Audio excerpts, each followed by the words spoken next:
Maithili express की शानदार प्रस्तुति।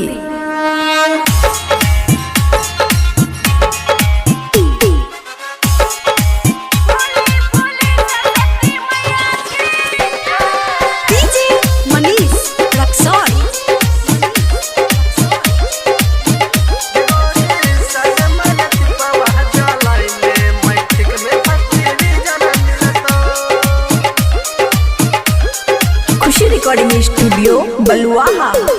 रोज काटे ची घास, रोज काटे ची घास, रोज काटे ची घास, रोज काटे ची घास। मैं को ना है पास पास होए के गे हमरो छे इच्छा। मैं को के उपवास लोके लो विश्वास बड़ी कठिन छे अब के परीक्षा। रोज काटे ची घास मैं को ना है पास पास होए के गे हमरो छे इच्छा। मैं को के उपवास लोके लो विश्वास बड़ी कठिन छे अब के परीक्षा। गगोरी सर्द मल दीपवा जलाइले मैट्रिक में फर्स्ट डिवीजन मिला तो। गगोरी सर्द मल दीपवा जलाइले मैट्रिक में फर्स्ट डिवीजन मिला तो। मैट्रिक में फर्स्ट डिवीजन मिला तो। डीजे मनीष रक्सौल।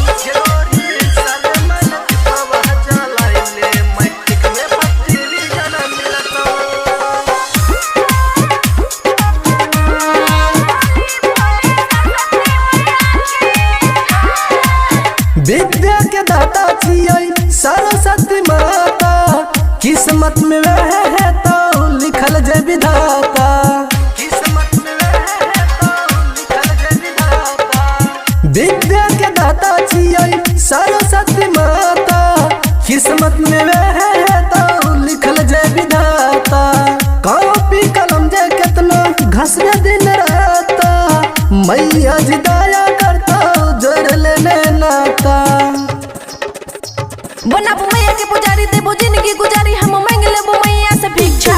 मैया को के उपवास लोके लो विश्वास बड़ी कठिन छे अब के परीक्षा। बनाबो मैया के पुजारी देबो जिंदगी गुजारी। हम मांग लेबो मैया से भिक्षा। मैया को के उपवास लोके लो विश्वास बड़ा कठिन छे अब के परीक्षा। गगोरी सर्द मल दीपवा जलाइले मैट्रिक में फर्स्ट डिवीजन मिला तो। गगोरी सर्द मल दीपवा जलाइले मैट्रिक में फर्स्ट डिवीजन मिला तो। मैट्रिक में फर्स्ट डिवीजन मिला तो। डीजे मनीष रक्सौल।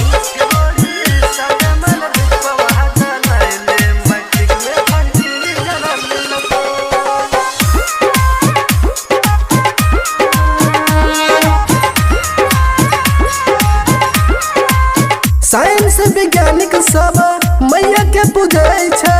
ई बात दुनिया में सभे बुझे छै। ई बात दुनिया में सभे बुझे हो। साइंस वैज्ञानिक सब मैया के पूजे छै।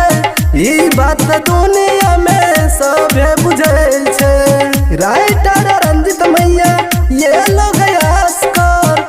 सारा न गवैया बनलो बैजू भास्कर। कके पूजा के तैयारी एलो मैया के दुआरी। हम मांगे छिए मैया से शिक्षा। खुशी के उपवास लोके लो विश्वास बड़ी कठिन छे अब के परीक्षा। कके पूजा के तैयारी एलो मैया के दुआरी। हम मांगे छिए मैया से शिक्षा। खुशी के उपवास लोके लो विश्वास बड़ी कठिन छे अब के परीक्षा। गगोरी सर्द मल दीपवा जलाइले मैट्रिक में फर्स्ट डिवीजन मिला तो। गगोरी सर्द मल दीपवा जलाइले मैट्रिक में फर्स्ट डिवीजन मिला तो।